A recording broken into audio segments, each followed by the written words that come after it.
जय हिंद। हम लोगों ने पिछले वीडियो में हम लोगों ने देखा कि हिंदी साहित्य के इतिहास का काल विभाजन अलग अलग आचार्यों ने अपने अपने ढंग से काल विभाजन किए हैं, जिनमें से दो आचार्य को हम लोगों ने देखा, दो साहित्य ग्रंथ के लिखने वाले व्यक्तियों में से देखा, जिनका जॉर्ज ग्रेशन और मिश्र बंधु का काल विभाजन देख लिया हमने।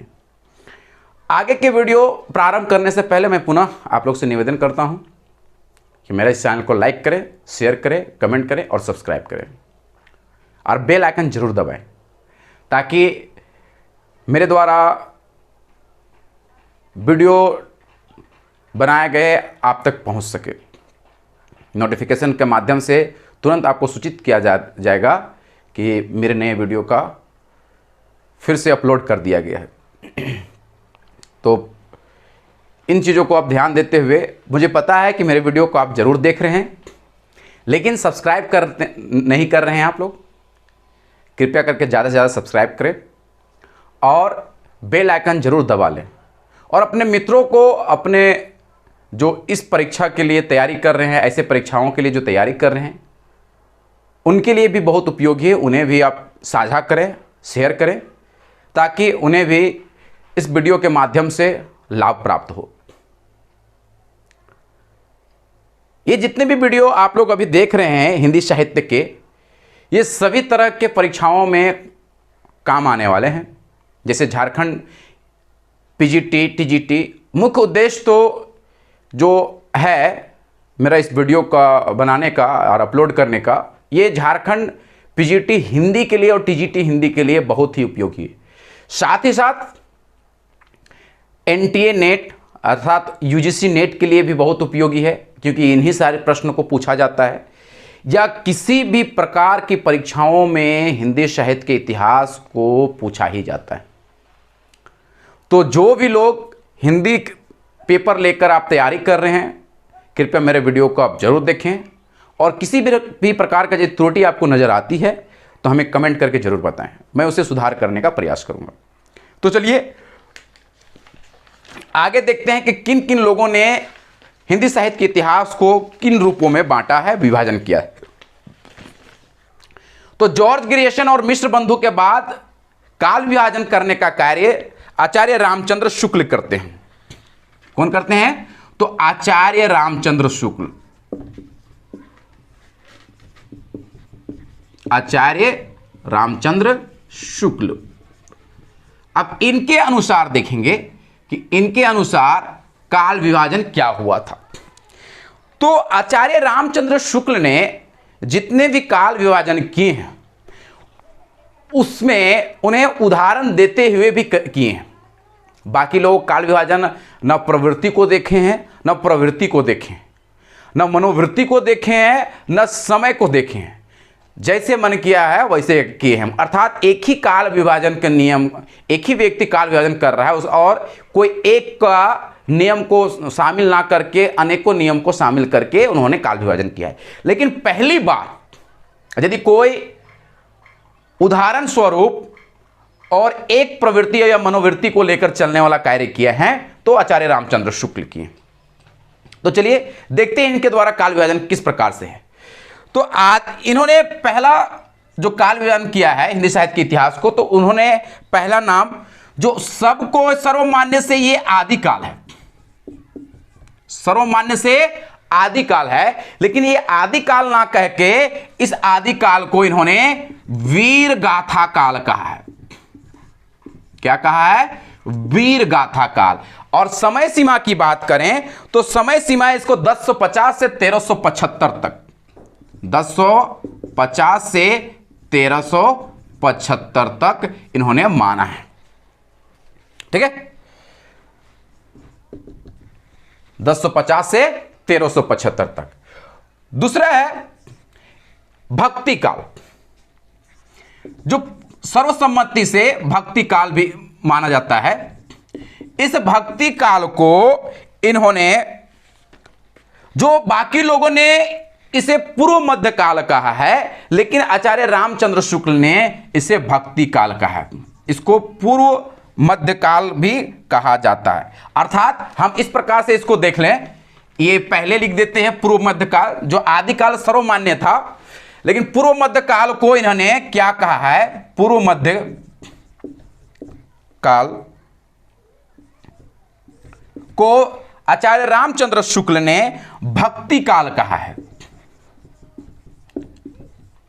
आचार्य रामचंद्र शुक्ल ने भक्ति काल कहा है और इसका समय सीमा सन 1375 से 1700 के बीच में माना है। ठीक है, आदिकाल का सर्वमान्य है। जिन्होंने आदिकाल को आचार्य रामचंद्र शुक्ल वीरगाथा काल कहते हुए ये भी कहते हैं कि यदि कोई वीरगाथा काल को आदिकाल यदि माने तो हमें कोई संगत नहीं है, वो मान सकते हैं, वो स्वच्छंद है। समझ में आ रहा है?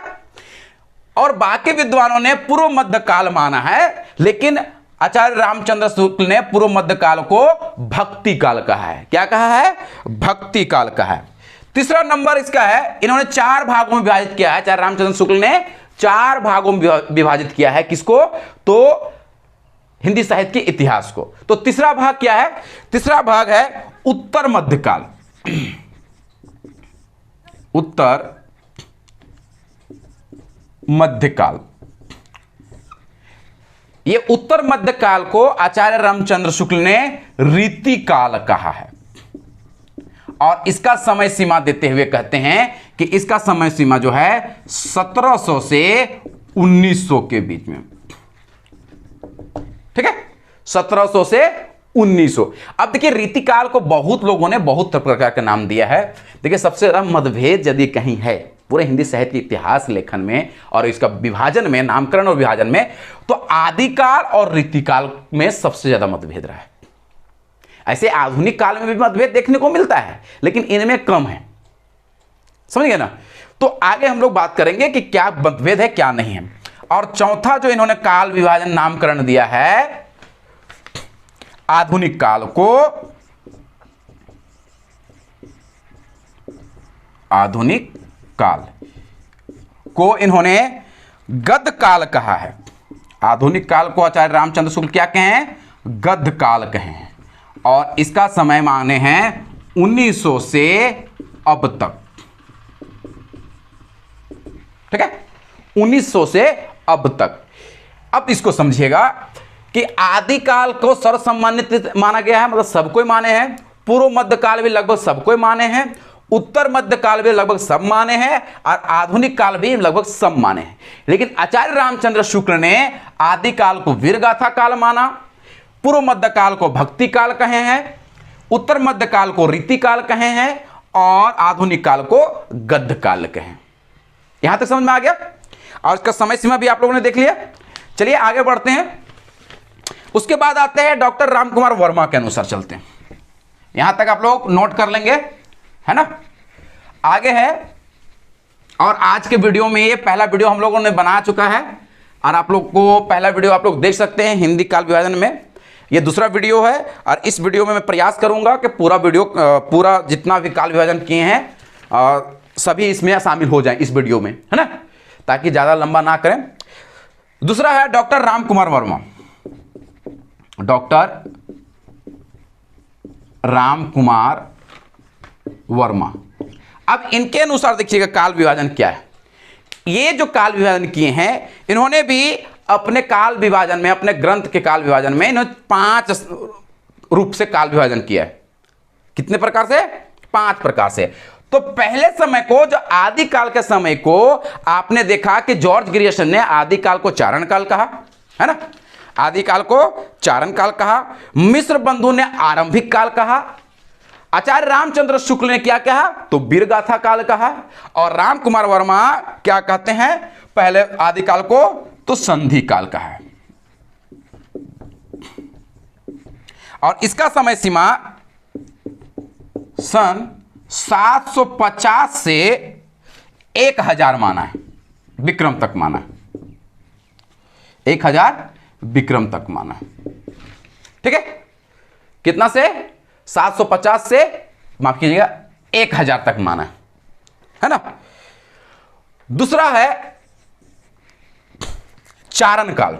देखिए चारण काल आदिकाल को किसने माना था? तो जॉर्ज ग्रिशन ने।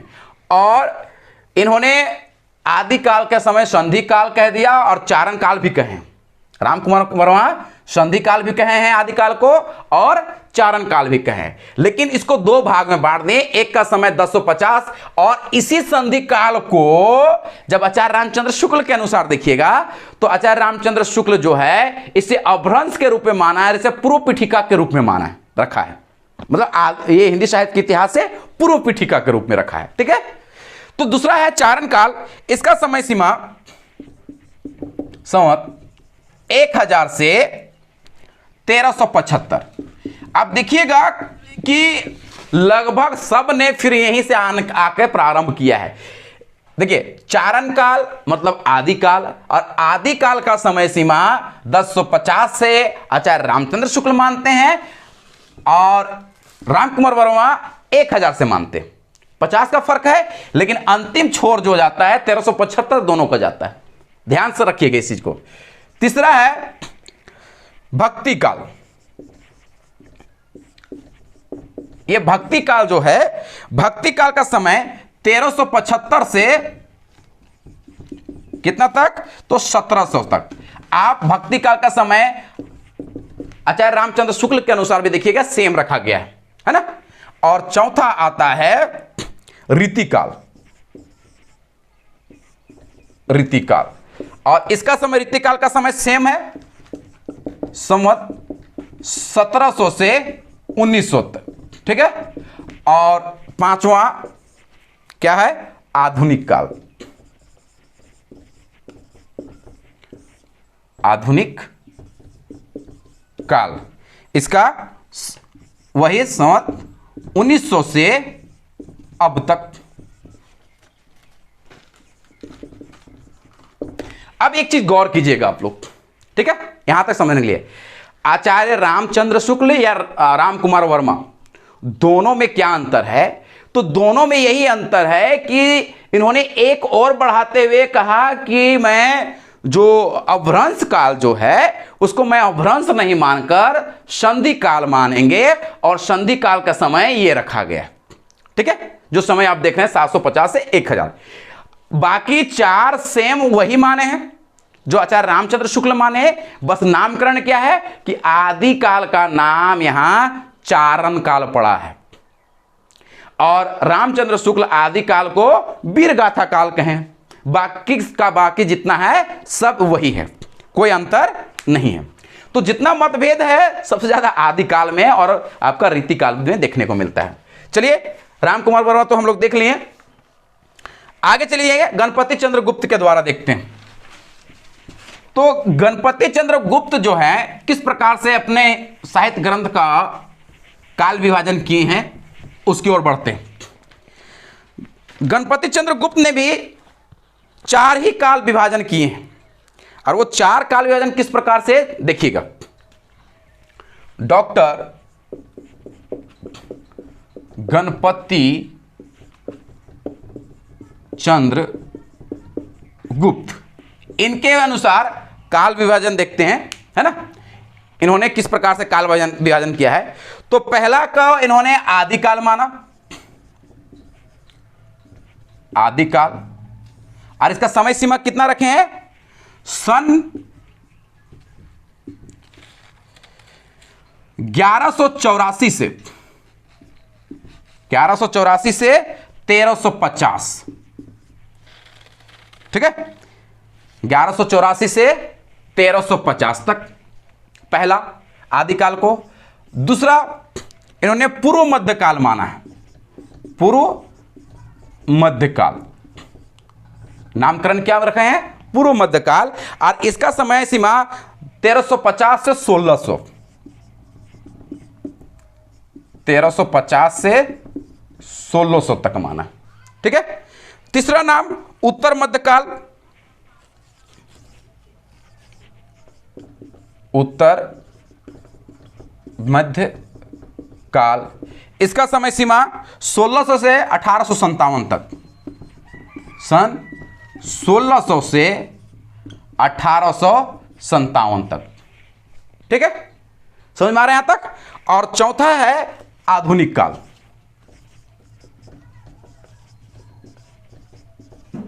चौथा आधुनिक काल, और इसका समय सीमा माने हैं सन 1857 से अब तक। सन 1857 से अब तक। तो आप गौर कीजिएगा कि मिला जुलाकर जहां भी देखें लगभग सब एक ही जैसे नामकरण लिखे हैं, लेकिन अंतर क्या है, उनके समय सीमा में देखिएगा अंतर उनको आपको देखने को मिलेगा। और सबसे ज्यादा उत्तर मध्यकाल अर्थात रीतिकाल में और आदिकाल में ज्यादा मतभेद देखने को मिलता है। मैं बार बार इसको आप संकेत करवा रहा हूं। चलो इसको नोट कर लिए। अगला देखेंगे बच्चन सिंह के द्वारा। ठीक है, बच्चन सिंह इसको किस रूप से विभाजित किए हैं हिंदी साहित्य के इतिहास को, तो उसको देखेंगे। डॉक्टर बच्चन सिंह के द्वारा, है ना, इन्होंने किस प्रकार से काल विभाजन किए। तो इनका जो काल विभाजन है, इन्होंने अपने ग्रंथ में 4 तरह के काल विभाजन को दिखाए हैं, जिनमें से पहला आदिकाल को इन्होंने अपभ्रंश काल कहा है। अपभ्रंश काल, और इसका समय सीमा जो उन्होंने नहीं रखा, अपभ्रंश काल का समय इन्होंने नहीं बताया। दूसरा है भक्ति काल। भक्ति काल का समय सीमा सन 1400 से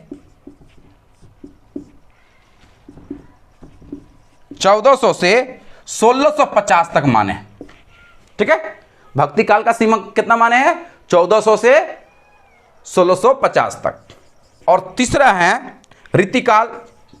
आप देखिए हर जगह आपको इसको देखने को मिलेगा, लेकिन नामकरण में परिवर्तन है। आप लोगों को मैं बताऊं कि जितने भी आचार्य हैं, जितने भी इतिहास ग्रंथ लिखने वाले थे, उन्होंने भक्ति काल का नाम क्या रखा है, रीतिकाल का नाम क्या रखा है, और आधुनिक काल का नाम, सबका मैं बताऊंगा आगे आपको। और दोनों का तुलना करके दिखाएंगे आपको कि इनके अनुसार आदिकाल का नाम क्या है, तो उनके अनुसार आदिकाल का नाम क्या है। और दोनों में आदिकाल कहने से क्या अंतर आता है, भक्ति काल का, माफी चाहते हैं, आरंभिक काल कहने से क्या अंतर आता है, या वीर गाथा काल कहने से क्या फर्क पड़ सकता है। तो इन चीजों को भी बारे में हम लोग जानेंगे। तो इसके जानने के बाद इसका समय सीमा जो है 1650 से 1857 तक। ठीक है, और अंतिम है चौथा भाग, इन्होंने कहा है आधुनिक काल। आधुनिक काल को इन्होंने 1857 से अब तक माना है।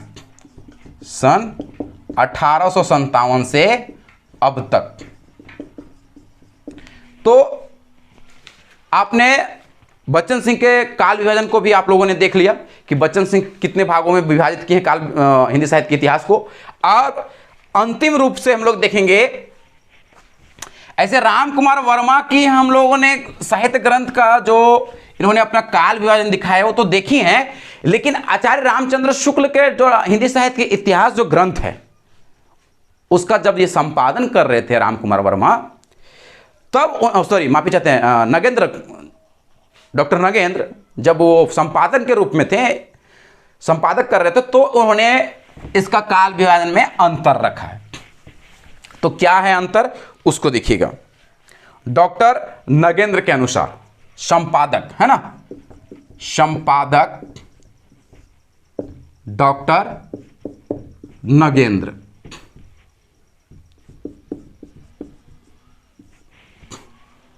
डॉक्टर नगेंद्र के अनुसार ये जब संपादक कर रहे थे हिंदी साहित्य के इतिहास को, तो इन्होंने काल विभाजन किया है, और बड़ा ही खतरनाक रूप से इन्होंने काल विभाजन किया है। यदि जो नेट की तैयारी करते हैं तो आप डॉक्टर नगेंद्र द्वारा संपादक यदि पुस्तक से पढ़ते हैं तो आपको बहुत सहूलियत होती है, क्योंकि बड़ा ही साधारण ढंग से और आसान भाषाओं में लिखी गई ये ग्रंथ है। और सभी जो काल विभाजन है उसके छोटे छोटे रूप में भी दिखाया गया है और विस्तार रूप से।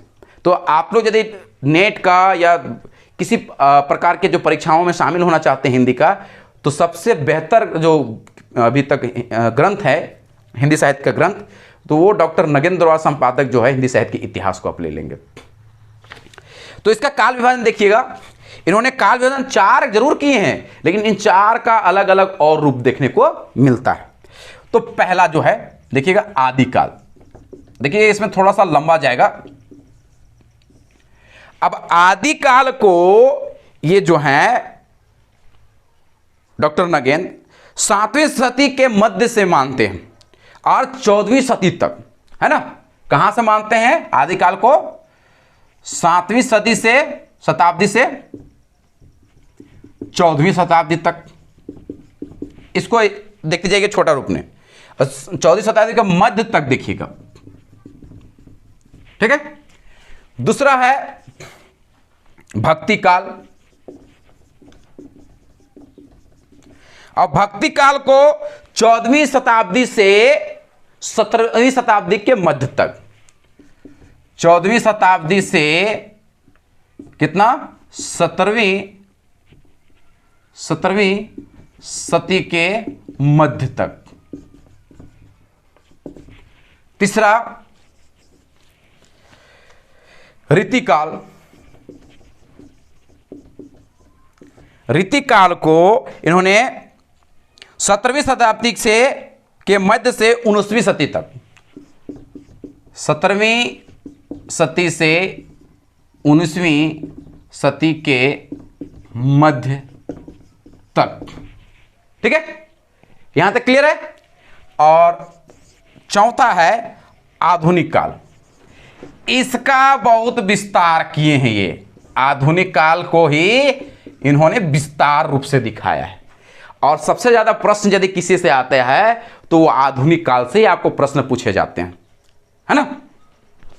तो आधुनिक काल को इन्होंने पहले भाग को, आधुनिक काल का समय पहले बताते हैं। तो आधुनिक काल का समय है 19वीं सदी से अब तक।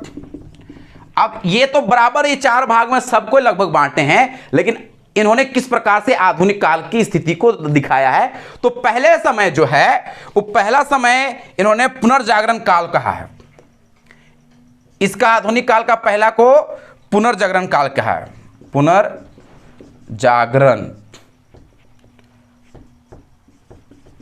पुनर्जागरण काल, जो इसे भारतेंदु युग के रूप में भी जाना जाता है।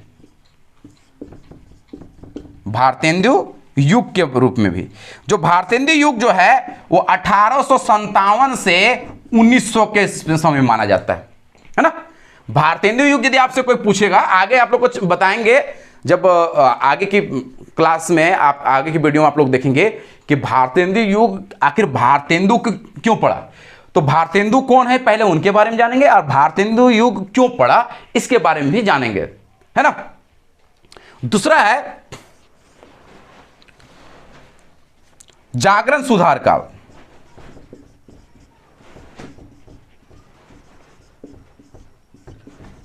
देखिए जागरण सुधार काल जो है द्विवेदी युग पर पड़ा है, इसे द्विवेदी युग भी कहते हैं।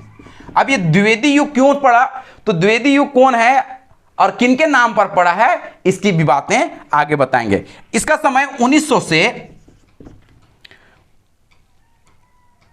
माफी चाहते हैं 1900 से 1918 तक द्विवेदी युग, है ना, 1900 से 1918 तक। अब आता है एक छायावाद। देखिए छायावाद को आप यदि देखते हैं तो जिस समय कविता के क्षेत्र में छायावाद चल रहा था, ठीक उसी समय गद्य के क्षेत्र में, अर्थात पद के क्षेत्र में छायावाद हुआ और गद्य के क्षेत्र में प्रेमचंद युग देखा जाता है। तो छायावाद का समय 1918 से 1938 तक, कभी कभी आपको 1938 की जगह 1936 भी देखने को मिलेगा, है ना। तो ये दोनों में कोई कंफ्यूज होने की बात नहीं है, यदि दोनों में कोई आंसर रहे तो आप दे सकते हैं। और चौथा है छायावादोत्तर।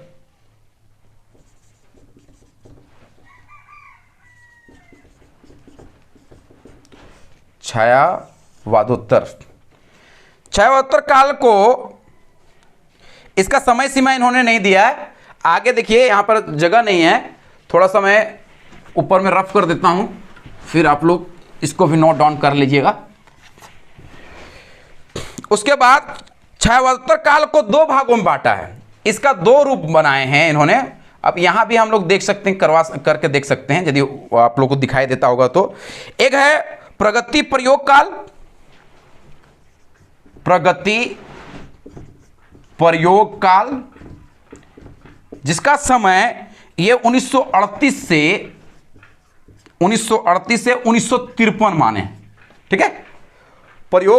प्रगति प्रयोगवाद काल को 1938 से 1953 माने है। और अगला है नवलेखन काल, नवलेखन काल, और इसका समय माने हैं 1953 से अब तक। अभी भी नवलेखन काल ही चल रहा है। तो जितने भी इस वीडियो को आप देख रहे हैं, आज ये दूसरा पार्ट था हिंदी साहित्य का काल विभाजन और नामकरण का। जितने भी तरह के ग्रंथकार थे, रचनाकार थे, उनके द्वारा जो काल विभाजन दिया गया था, उन काल विभाजनों को हम लोगों ने देख लिया। आप लोग से निवेदन करूंगा कि यदि किसी भी प्रकार की त्रुटि है तो उस त्रुटि को बताते हुए कमेंट बॉक्स में जरूर कमेंट करें। और पुनः आप लोगों से निवेदन करता हूं कि कृपया मेरे चैनल को लाइक करें, शेयर करें, सब्सक्राइब करें और कमेंट करें, ताकि आपका जो प्रेम है, आपका जो मोटिवेशन है, हमें और उत्साहित बनाएगा और अच्छे अच्छे वीडियो आप लोग के बीच में लाता रहूँगा। तब तक के लिए धन्यवाद।